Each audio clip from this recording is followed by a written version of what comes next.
코로나 초기 온라인에 떠돌던 이야기입니다. 제목이 코로나가 가져다준 행운이라네요. 먼저 남편이 이렇게 이야기합니다.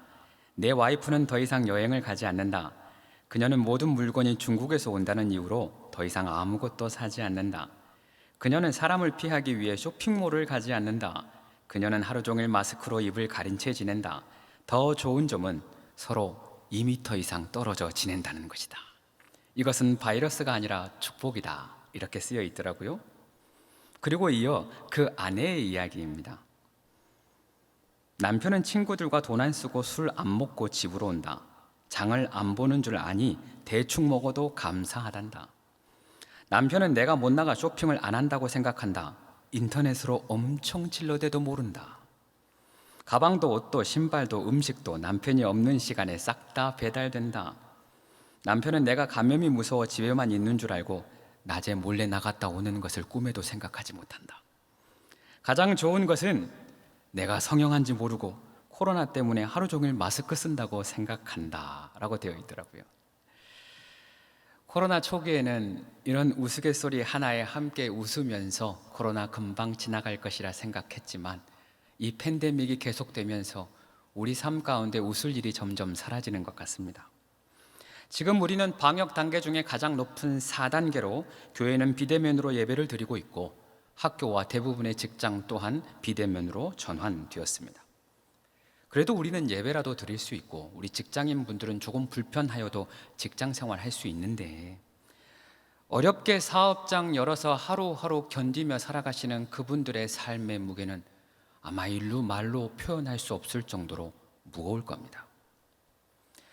코로나가 재확산되면서 제 마음 가운데 가장 먼저 드는 마음은 또 시작이네 라는 마음이었어요. 와, 코로나 또 시작이네. 비대면 예배 또 시작이네. 또 시작이네, 또 시작이네. 이런 한탄스러운 녹두리가 제 마음 가운데 터져 나오더라고요. 그런데 문득 하나님 나를 바라보시면서 하나님도 나를 그렇게 생각하시면 어떡할까 생각이 들었어요. 아들아, 너 또 근심하기 시작하는구나. 딸아, 너 또 염려하기 시작하는구나. 너 또 한숨 쉬며 원망하기 시작하는구나. 그 마음이면 안 되지 않습니까? 그래서 마음을 고쳐먹었어요. 한숨 쉬듯이 그래 또 시작이다 이렇게 하지 마시고 담대한 마음으로 그래 또 시작이다 해보는 거죠. 답답한 마음으로 또 시작이네 라고 하지 말고 그 마음에 희망과 용기를 가득 담아서 그래 또 시작이다, 그래 또 시작이다 외쳐보며 일어나는 것이죠. 2차 세계대전을 승리로 이끌었던 윈스턴 처칠은 옥스퍼드 대학 졸업식 축사에서 단 한 문장으로 축사를 끝내버립니다. 청중들은 그 한 문장에 우려와 같은 함성과 박수를 보내지요. 그 한 문장은 Never give up, 절대 포기하지 마라 입니다. Never give up, never give up. 그렇게 두 번 반복된 이 한 문장에 청중들은 힘을 얻었고 시민들은 용기를 얻었습니다. 사랑하는 여러분, 포기하지 않으면 기회는 옵니다. 승리는 끝까지 포기하지 않는 그 사람에게 오는 것입니다.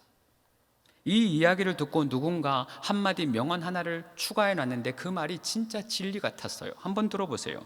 포기는 배추 셀 때 쓰는 말이다. 따라해 보겠습니다. 포기는 배추 셀 때 쓰는 말입니다.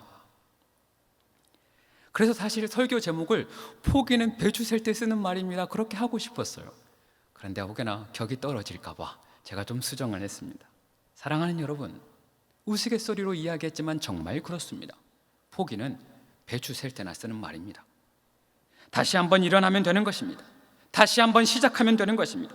그래서 오늘은 본문의 말씀을 통하여 포기하지 않는 기도, 포기하지 않는 기도라는 제목으로 하나님의 말씀을 나누고자 합니다.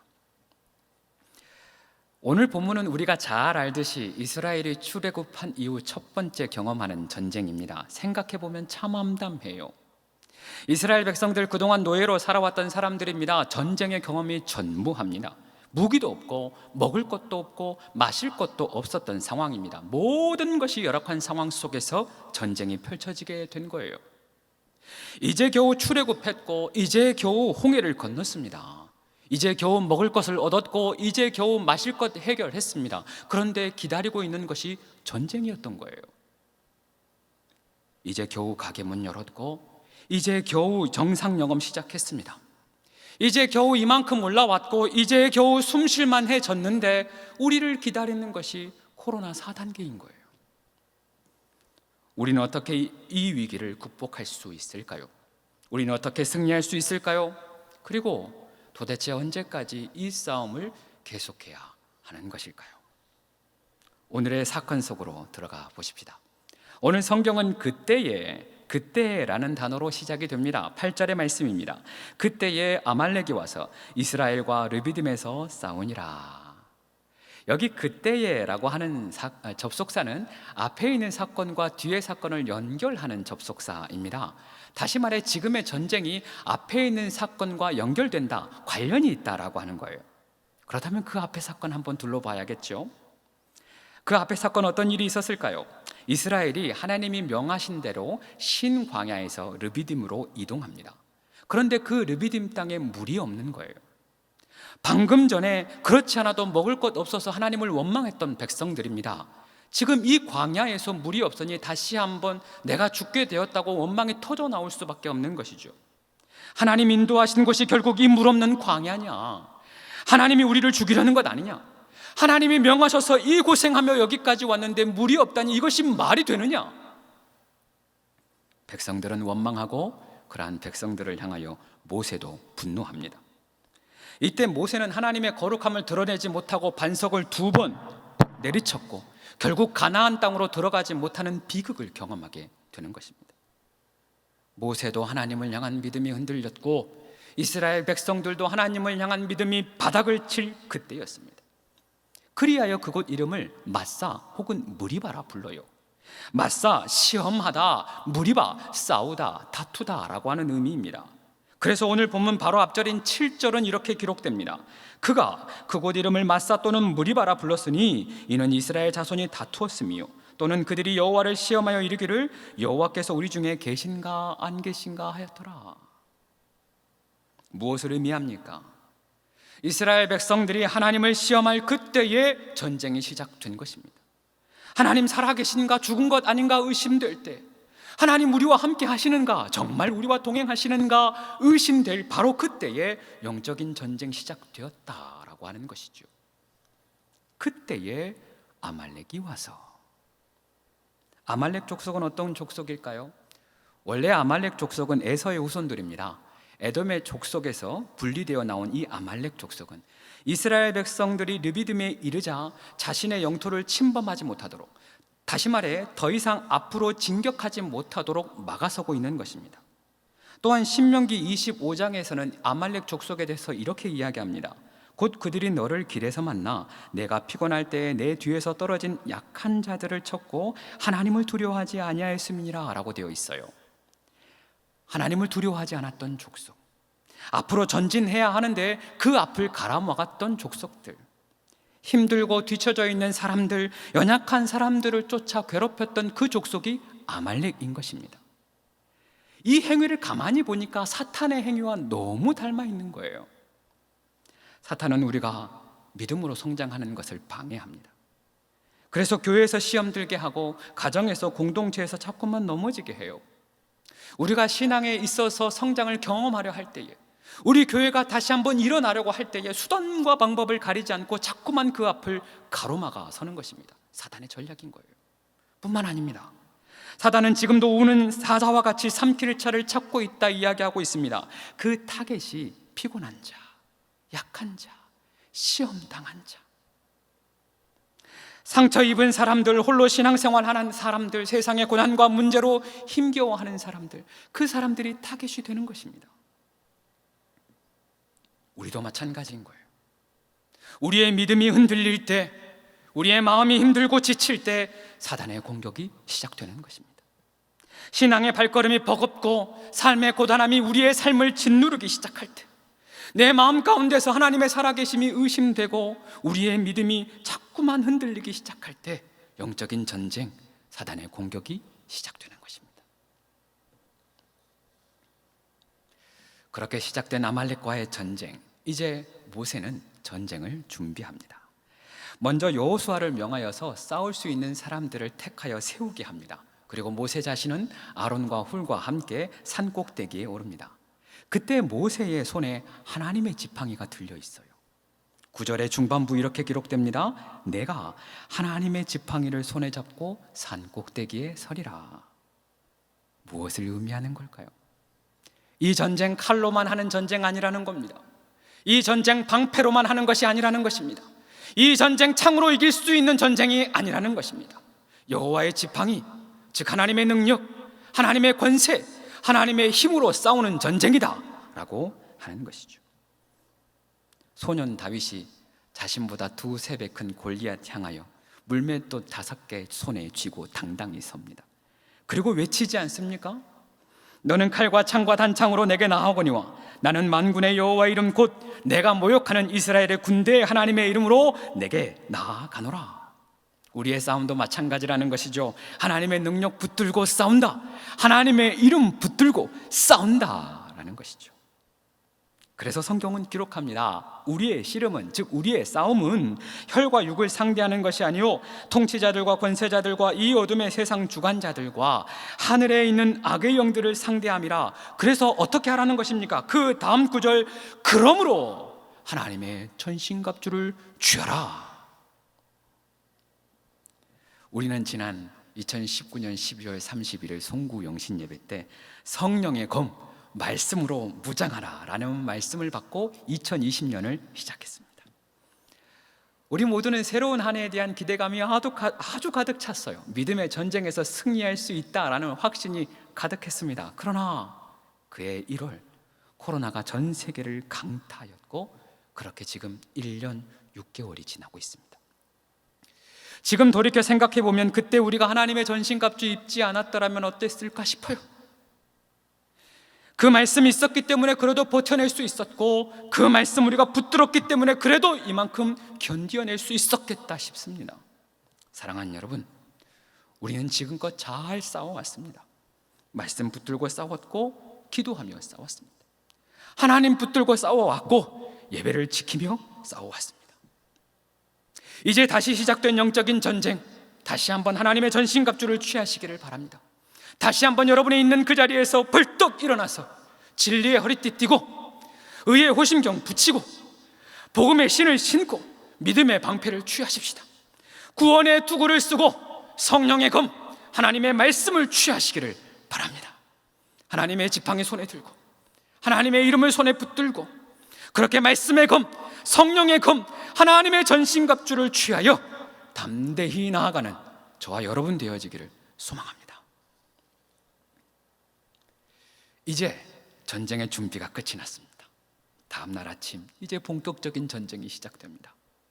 여호수아는 산 아래에서 치열한 전투를 시작하였고 모세는 산 꼭대기에 올라 손을 높이 듭니다.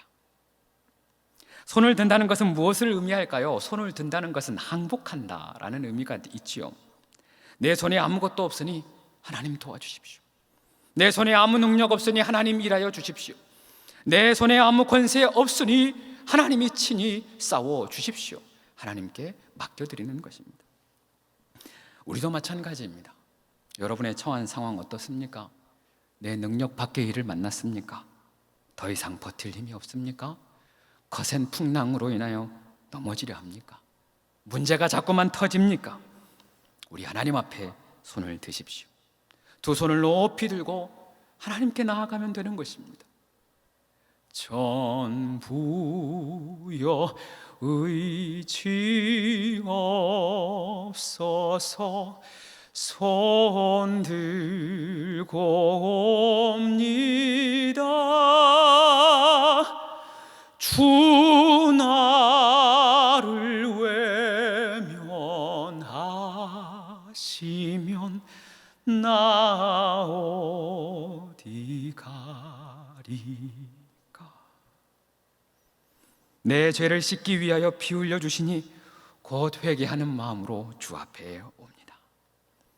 주님 앞에 두 손 들고 나아가는 모든 백성들, 우리 주님이 외면치 않고 모두 받아 주실 것입니다. 사랑하는 여러분, 잠시 여러분의 손을 펼쳐 바라보시겠습니까? 여러분의 손은 어떤 손이었습니까? 사랑의 손이었습니까? 아니면 상처의 손이었습니까? 섬김의 손이었습니까? 갈등의 손이었습니까? 믿음의 손이었습니까? 죄악의 손이었습니까? 이제 그 손을 주님께 높이 드십시다. 우리 주님께서 그 손을 축복하사 저주의 손을 축복의 손으로, 상처의 손을 치유의 손으로, 죄악의 손을 능력의 손으로 바꾸어 주실 것입니다. 할렐루야. 아멘. 이렇게 하나님 앞에 두 손을 높이 들었을 때 놀라운 이야기, 신비한 일이 일어납니다. 모세가 손을 들면 이스라엘이 이기고 모세가 손을 내리면 아말렉이 이기는 거예요. 11절의 말씀입니다. 다 같이 한번 읽어봅시다. 모세가 손을 들면 이스라엘이 이기고 손을 내리면 아말렉이 이기더니. 여기 모세가 든 손의 또 다른 의미는 기도입니다. 다윗은 시편을 통하여서 주의 지성소를 향하여 나의 손을 들고 부르짖는다 고백합니다. 마찬가지로 솔로몬은 여호와의 제단 앞에서 하늘을 향하여 손을 들고 기도했습니다. 오늘 모세 또한 하나님 앞에 손을 들고 간절한 기도를 드리고 있는 것이죠. 영적인 전쟁은 칼의 전쟁이 아니요 기도의 전쟁인 것입니다. 손이 올라가면 이기고 손이 내려오면 죽는 거예요. 기도가 살아나면 이기고 기도가 죽어가면 나도 죽는 것입니다. 미남북 전쟁이 한창일 때에 링컨과 관료들이 승리를 위한 수많은 전략들을 제시합니다. 그리고 그 모든 전략을 다 듣고 난 후 링컨이 이렇게 이야기하죠. 가장 중요한 한 가지 빠져 있습니다. 가장 중요한 한 가지 빠져 있습니다. 그것은 기도입니다. 빌 하이벨스 목사님이 쓴 너무 바빠서 기도합니다 라고 하는 책이 있습니다. 그 책의 내용 중 오늘 본문과 딱 맞는 문장이 있습니다. 두 문장이에요. 한번 들어보십시오. 첫 번째, 기도는 승리케 하시는 하나님의 능력 창고를 여는 열쇠, 키이다. 두 번째, 승리케 하시는 하나님의 능력은 기도를 통하여서 흘러온다. 그렇습니다. 기도는 승리케 하시는 하나님의 능력의 창고를 여는 열쇠, 키입니다. 더불어 기도는 승리케 하시는 하나님의 능력을 여는 통로가 되는 것입니다. 하나님은 지금 우리에게 기도를 요청하고 있는 것입니다. 삶에 지쳐 기도할 수 없는 사람들을 위하여, 눈물이 빗물처럼 흘러내리고 있는 내 가족들을 위하여, 외롭고 힘들어하는 그리고 마음이 무너져가는 우리의 목장의 식구들을 위하여 기도를 요청하고 있는 것입니다. 한 걸음 더 나아가서 아파하는 한국교회를 위하여, 신음하고 있는 이 민족, 이 땅의 백성들을 위하여 간절한 중보의 기도를 요청하고 있는 것이죠. 특별히 오늘 하나님은 우리에게 홀로 기도하지 말고 함께 기도하기를 원하고 계십니다. 12절의 말씀입니다. 모세의 팔이 피곤하매 그들이 돌을 가져다가 모세 아래에 놓아 그가 그 위에 앉게 하고 아론과 훌이 한 사람은 이쪽에서 한 사람은 저쪽에서 모세의 손을 붙들어 올렸더니 라고 되어 있습니다. 모세의 팔이 힘겨워 내려오자 아론과 훌이 모세의 팔을 한쪽씩 붙들고 다시 올려냅니다. 홀로 씨름하지 말고 함께 씨름하라고 하는 것입니다.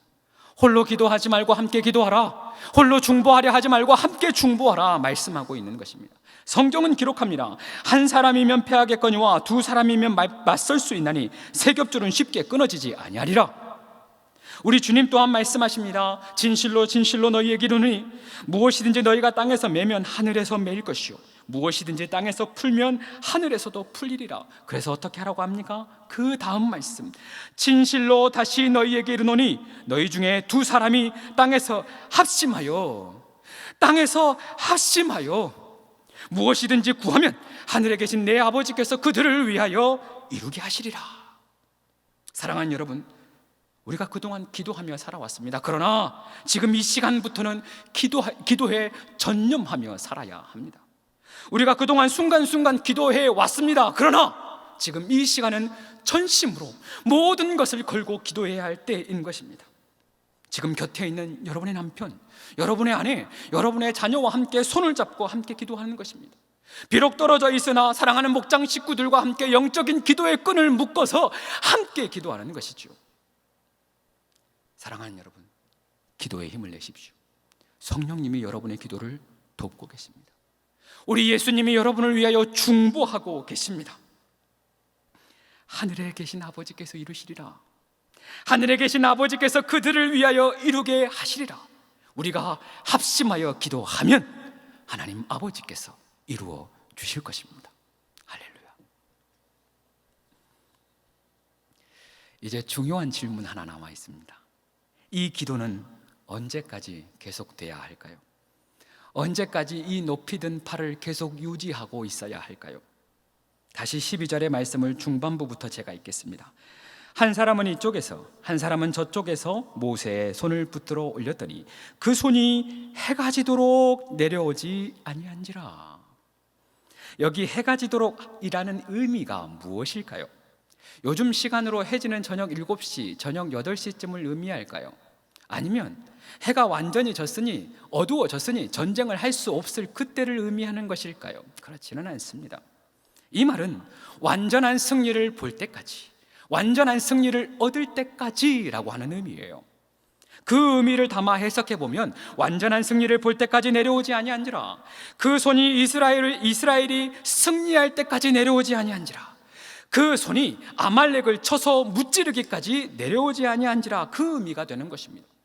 기도에 있어서 적당한 기도는 없는 거예요. 이쯤 하면 되겠지, 이만하면 되겠지라고 하는 기도는 없는 것입니다. 손을 내리면 지는 것이 뻔히 보이는데 어떻게 손을 내리겠습니까? 기도를 멈추면 자빠지는 것이 뻔히 보이는데 어떻게 기도를 멈출 수가 있겠습니까? 아합 왕이 통치하던 시기, 이스라엘에 무려 3년 6개월 동안 비가 오지 않습니다. 가축들이 죽어나가고 사람들이 죽어나갑니다. 이에 엘리야가 갈멜산 제단에 이방 제사장들을 모아놓고 불이 떨어지는 기적을 경험하게 합니다. 그리고 바알과 아세라 선지자들을 모조리 쳐서 멸해버립니다. 이제 아합 왕에게 큰 비가 있을 것입니다 라고 선포하고 갈멜산 꼭대기에 올라 기도하기 시작하는 겁니다. 함께 있던 사환을 시켜서 올라가서 바다 쪽 올려보라, 바다 쪽을 바라봐라 합니다. 이에 올라가 보니 눈 씻고 찾아보아도 구름 한 조각 없는 거예요. 다시 내려가 없습니다, 아무것도 보이지 않습니다 이야기하지만 엘리야는 또 기도하며 다시 올라가 보니 여전히 아무것도 보이지 않습니다. 내려왔습니다. 엘리야 기도하며 다시 이야기합니다. 다시 올라가라, 다시 올라가라. 그렇게 기도하고 올라가고 내려오기를 반복한 것이 7번입니다. 그리고 마침내 손바닥만한 작은 구름 하나 보게 되는 것이죠. 이것은 비단 7번 기도하는 것이 중요하다는 그 의미가 아닙니다. 7번 산을 오르고 내린 그 횟수가 중요하다는 것이 아닙니다. 하나님의 응답을 경험할 그때까지 포기하지 말라는 겁니다. 하나님의 응답을 얻을 때까지, 구름을 볼 때까지 포기하지 말고 산을 올라라, 기도하라 말씀하시는 것이죠. 오늘 모세와 엘리야의 기도를 통해 하나님이 우리에게 무엇을 말씀하고 있는 것입니까? 응답이 늦어진다 하여서 기도를 포기하지 말아라. 내 눈에 보이는 것이 없다 하여서 그 기도 멈추지는 말아라. 그 싸움 힘겹다 하여도 포기하지는 말아라. 우리에게 말씀하고 있는 것입니다. 사랑하는 여러분, 기억하십시오. 기도는 반드시 응답됩니다. 우리가 포기하지 않고 기도하면 되는 것입니다. 기도는 반드시 응답됩니다. 포기하지 않고 끝까지 기도하면 되는 것입니다. 기도는 반드시 응답됩니다. 포기하지 않고 기다리며 기도하면 되는 것입니다. 마침내 이스라엘이 승리를 경험합니다. 승리한 모세는 가장 먼저 하나님 앞에 제단을 쌓고 예배합니다. 그 제단의 이름 여호와 니시입니다. 여호와는 나의 깃발이다. 하나님이 우리의 대장 되신다. 하나님이 우리를 위하여 싸우신다. 승리의 예배를 하나님 앞에 올려드린 것입니다. 우리도 이 긴 싸움 곧 마치고 함께 모여 승리의 예배, 축제의 예배, 기쁨의 예배를 드릴 날이 곧 올 겁니다. 그날을 잠시 한번 그려보십시다. 사랑하는 집사님, 권사님 같이 열사안고 춤을 추며 기뻐합니다. 사랑하는 장로님, 안수 집사님 함께 손을 잡고 수고했다고, 애썼다고 눈물을 흘리며 격려합니다. 사랑하는 목사님, 모든 성도님 함께 이 자리에 모여 두 손을 높이 들고 감사의 예배, 감격의 예배, 눈물의 예배를 그날 드리게 될 것입니다. 그날에 우리는 승리의 예배를 드릴 것입니다. 그날에 우리는 기념비적인 예배를 드리게 될 것입니다. 이제 우리가 나아가야 될 길은 명확해졌습니다. 모세는 모세의 자리에서, 아론과 훌은 아론과 훌의 자리에서, 여호수아와 백성들은 그 백성들의 자리에서 치열하게 포기하지 않고 싸웠습니다. 우리에게 맡겨진 그 자리에서 포기하지 말고 싸우십시다. 하나님께 손을 들면 이기더라. 그 높이 든 손 떨어지지 않게끔 서로 한번 붙들어 줍시다. 승리를 볼 때까지, 응답을 볼 때까지, 그 구름 볼 때까지 포기하지 말고 하나님께 나아가십시다. 설교를 마무리하며 영상 하나 보려 합니다. 이 영상은 카자흐스탄 울란스크에 있는 중학교 대항 줄다리기의 영상 한 부분입니다. 이미 폐색이 짙은 경기예요. 그런데 너무도 작은 한 연약한 아이가 이 씨름을 어떻게 하는지 그 영상이 집중해서 보여주고 있습니다. 함께 잠시 그 영상을 나누고 이어가겠습니다.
이 소년의 이름은 모르지만 그 중에 잠깐 보아도 가장 왜소하고 가장 작고 가장 힘이 없어 보입니다.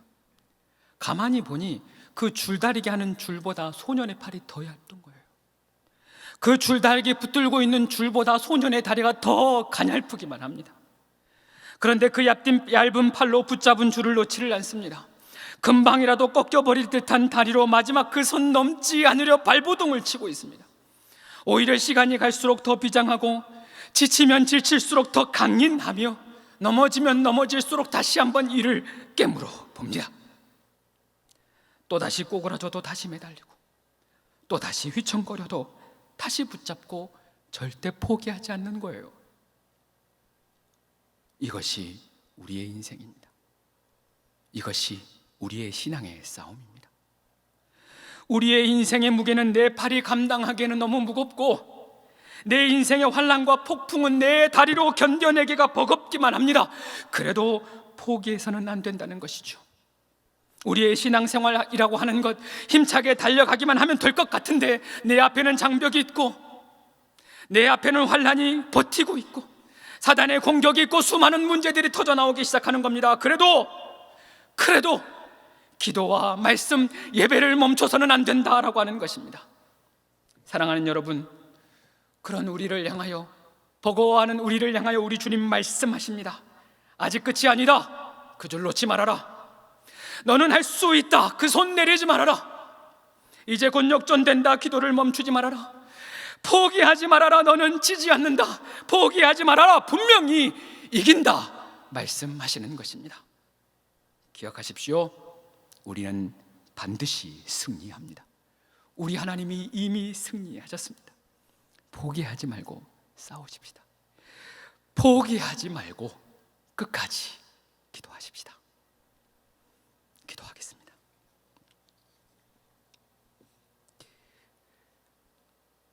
사랑 많으신 하나님, 우리는 참으로 연약합니다.